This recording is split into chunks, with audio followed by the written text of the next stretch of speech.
Hello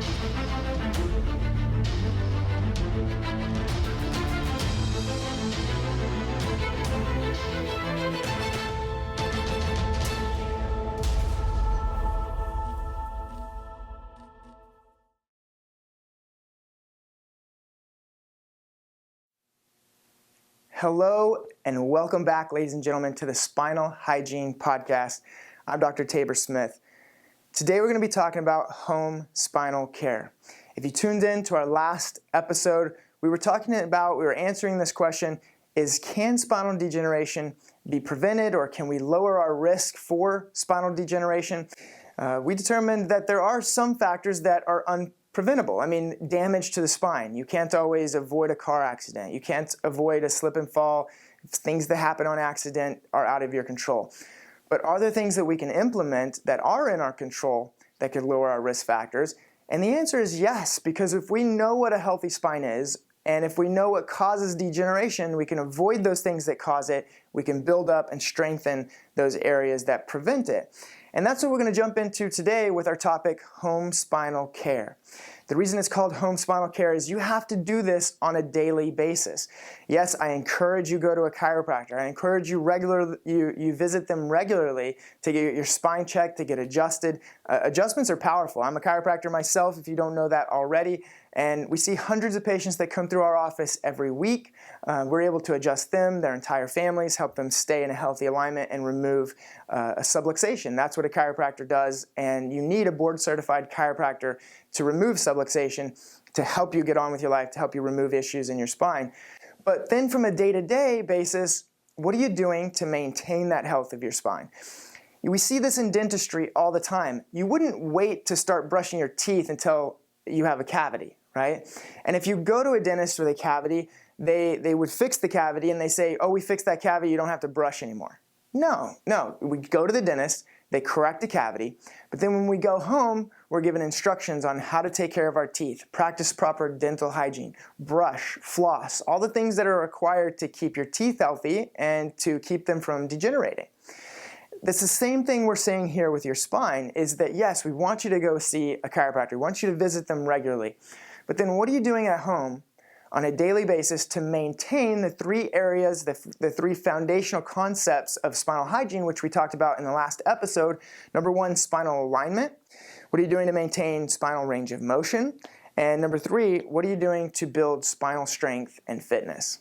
And that's what I want to get into today, because we have some very specific exercises. Again, I'll dive deeper as we go in further episodes, but I want to introduce to you 4 specific exercises that help us address these 3 foundational concepts. The first one, spinal alignment. How would we keep our spine in alignment between our chiropractic adjustments?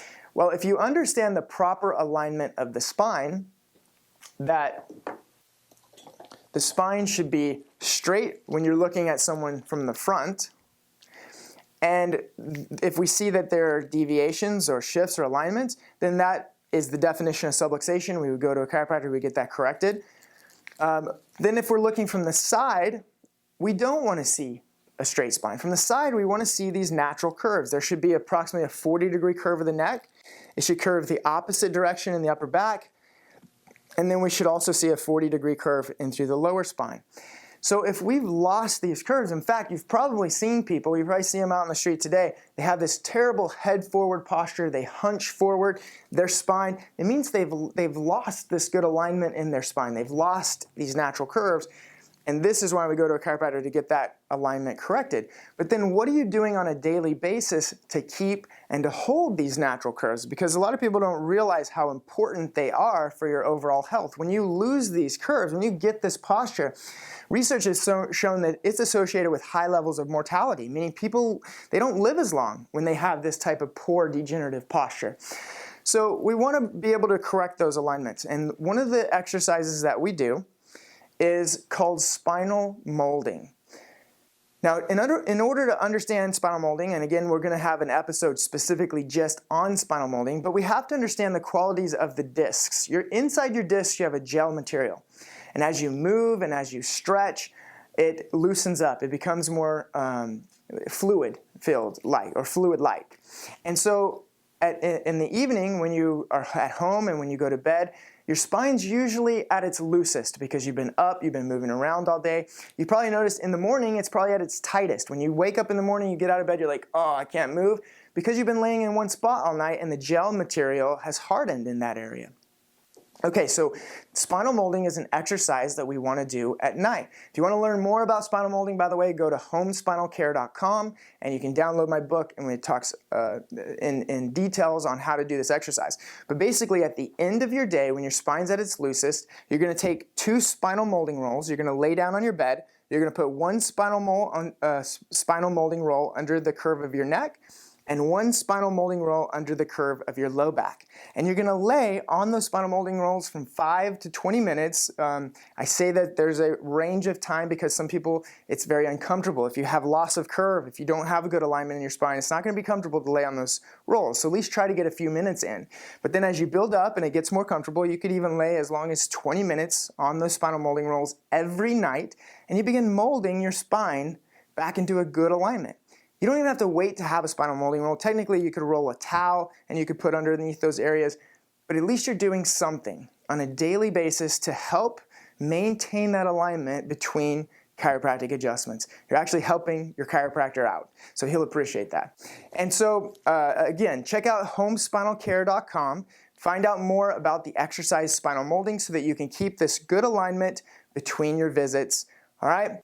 The next exercise is to help you maintain spinal range of motion.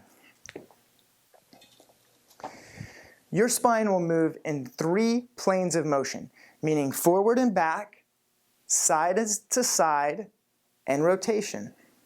What you're going to do is you're going to take your spine to the end range of motion, and you're going to hold it for 10 seconds. So you'd bend forward, hold it for 10 seconds, bend back, hold it for 10 seconds, left, hold it for 10 seconds, right, hold it for 10 seconds, rotate to the left for 10 seconds, rotate to the right, hold it for 10 seconds. That's your spinal range of motion exercise. Again, check out the book at homespinalcare.com to learn more about the exercise. We're just introducing them briefly.